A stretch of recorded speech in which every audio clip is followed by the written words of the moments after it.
To understand why this border closure made waves, you need to understand what the China-Europe Railway Express actually is. It's often described as a modern Iron Silk Road, a network of freight trains stretching more than 13,000 kilometers, connecting cities across China to destinations in Europe like Duisburg in Germany, Warsaw in Poland, and beyond. Compared to ocean shipping, rail freight is roughly twice as fast, about 15 to 20 days, versus 1 to 1.5 months by sea. That speed has made it increasingly attractive for time-sensitive goods like electronics, machinery, lithium batteries, electric vehicles, and high-volume e-commerce shipments from companies like Shein and Temu. But almost all of that traffic funnels through one critical bottleneck, the Brest-Małaszewicze crossing, where trains pass from Belarus into Poland. This single corridor, sometimes called the Northern Corridor, has carried around 90% of all China-EU rail freight in recent years. According to reports, in 2024, the value of goods moving along this route surged to roughly 25 billion euros, making up about 3.7% of total EU-China trade. In short, one relatively narrow stretch of railway has become a load-bearing pillar of Eurasian trade, and that made it extremely vulnerable. Here's what we know happened, based on official statements and reporting from multiple outlets. The closure. On September 12, 2025, Poland closed its border crossings with Belarus. According to Polish officials, including Interior Minister Marcin Kierwiński, the move was a security measure tied to Zapad 2025, a large joint Russia-Belarus military exercise that Poland and its NATO allies viewed as a serious security concern, partly due to its scale and proximity to Polish territory. The scale of disruption. Reports from logistics providers and Chinese state media indicated that more than 130 freight trains were stranded near Brest, just across the border in Belarus. Some shipments were already in transit. Others were stuck waiting for customs clearance. The duration. Although the Zapad 2025 exercise officially ended around September 16th, the border remained closed for longer. Poland reopened the crossings on September 25th, roughly 2 weeks after the initial closure. The aftermath.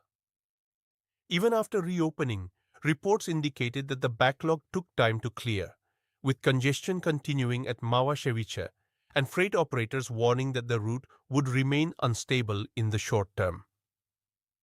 The response from logistics companies.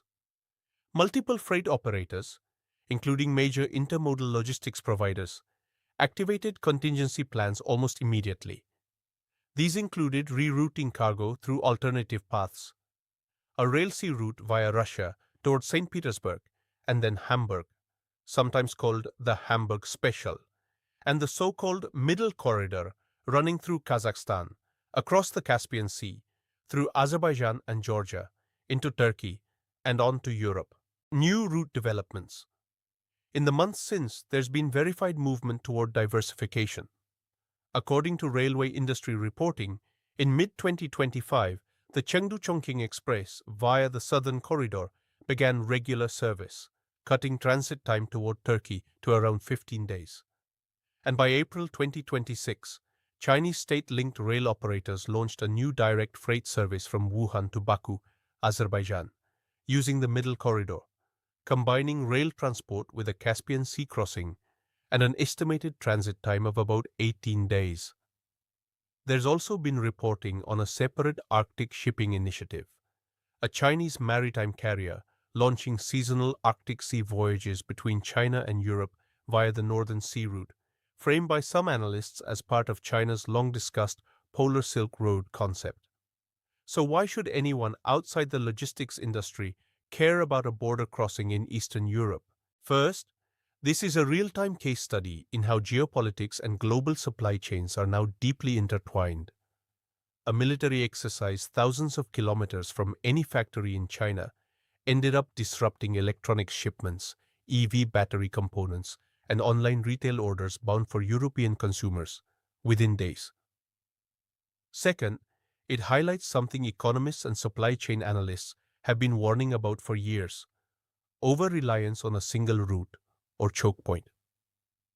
The China-Europe Railway Express had grown so dominant, that 90% figure again, that even a temporary closure created what one industry association official described as a genuine alarm about the need for alternative routes.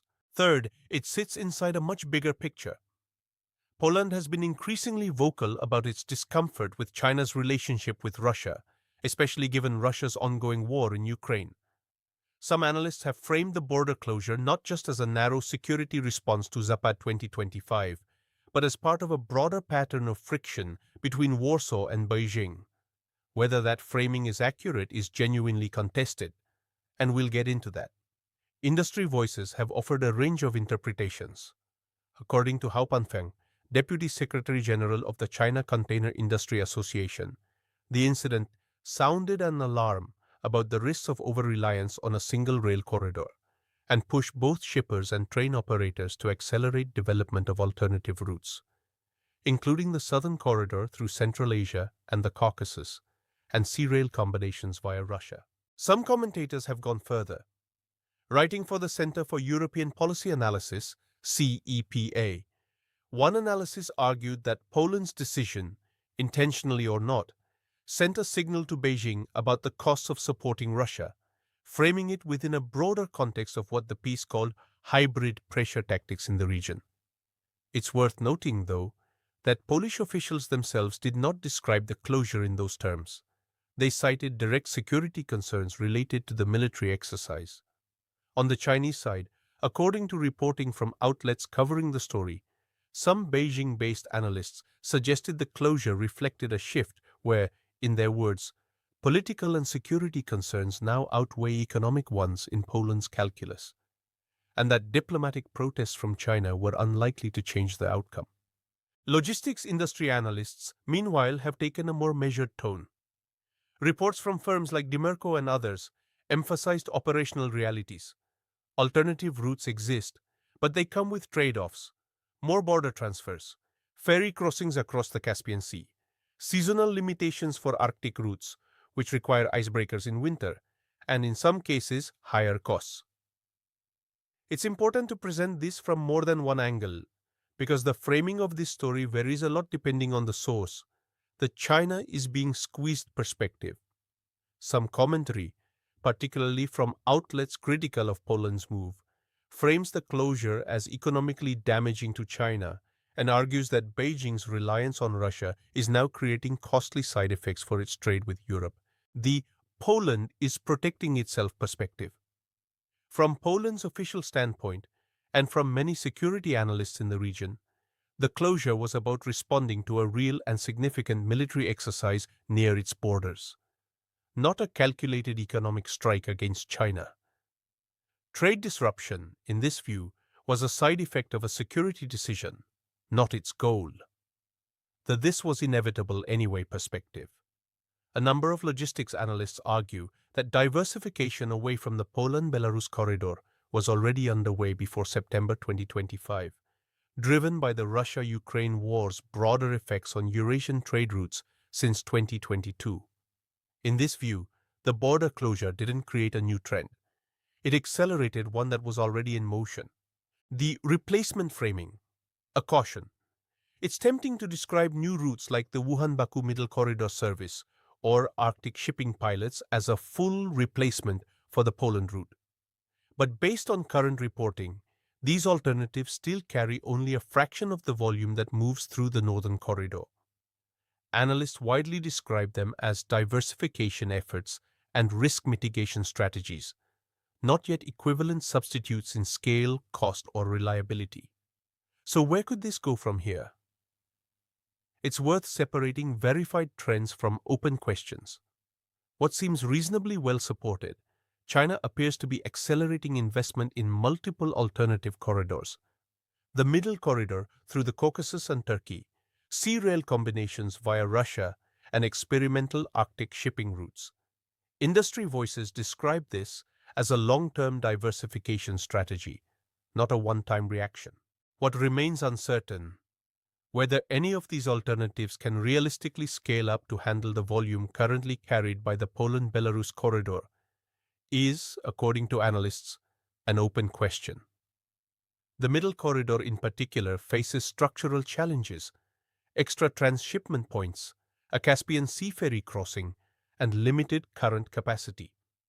The Arctic route faces seasonal ice constraints and remains, by most assessments, commercially unproven at scale.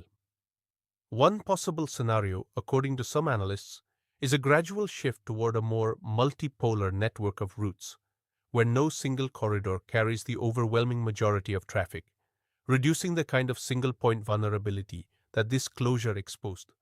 Another possible scenario is that the Poland-Belarus route remains dominant simply because of its existing infrastructure and cost advantages, with alternative routes serving as backup options rather than true replacements. It's also worth watching the broader diplomatic relationship between Poland and China, and how EU-China trade relations evolve more generally, both of which could shape whether incidents like this remain rare disruptions or become a more recurring pattern.